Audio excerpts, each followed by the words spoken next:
జిల్లాలో సూక్ష్మ, చిన్న, మధ్యతరహా పరిశ్రమల స్థాపనకు అవసరమైన వివిధ అనుమతుల ప్రక్రియను వేగవంతం చేయాలని జిల్లా కలెక్టర్ కీర్తి చేకూరి పరిశ్రమల శాఖ అధికారులను ఆదేశించారు.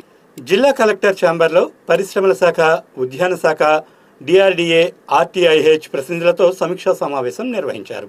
ఈ సందర్భంగా జిల్లా కలెక్టర్ మాట్లాడుతూ జిల్లాలో సూక్ష్మ, చిన్న, మధ్యతరహా పరిశ్రమల స్థాపన అవసరమైన వివిధ అనుమతుల ప్రక్రియను సరళతరం చేసి వేగవంతం చేయాలన్నారు. జిల్లాలో పరిశ్రమల స్థాపనకు అనువైన ఉత్పత్తులను గుర్తించి పరిశ్రమల స్థాపనకు పారిశ్రామికవేత్తలను ప్రోత్సహించాలని అధికారులకు సూచించారు. కడియం ప్రాంతంలో లభించే బంతి, చామంతి వంటి పువ్వులను ఉపయోగించుకొని సుగంధ ద్రవ్యాల పరిశ్రమల స్థాపనపై దృష్టి పెడుతున్నామని అధికారులు జిల్లా కలెక్టర్ దృష్టికి తీసుకువెళ్లారు. దీనిపై కలెక్టర్ స్పందిస్తూ కళ్యాణ మండపాలు, ఫంక్షన్ హాళ్లలో వివిధ సందర్భాలలో అలంకరణకు వినియోగించే పూలను వ్యర్థంగా పడేస్తున్నారని, వీటిని పునర్వినియోగం చేసుకునే అవకాశాలను పరిశీలించాలని సూచించారు.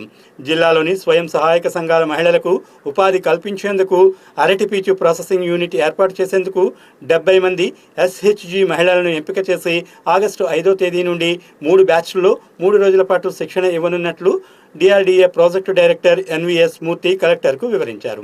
దీనిపై కలెక్టర్ మాట్లాడుతూ అవసరమైన ముడిసరుకైన అరటి కాండాలు, రైతుల నుండి సేకరణ, మార్కెటింగ్ తదితర విషయాల గురించి అధికారులను అడిగి తెలుసుకున్నారు.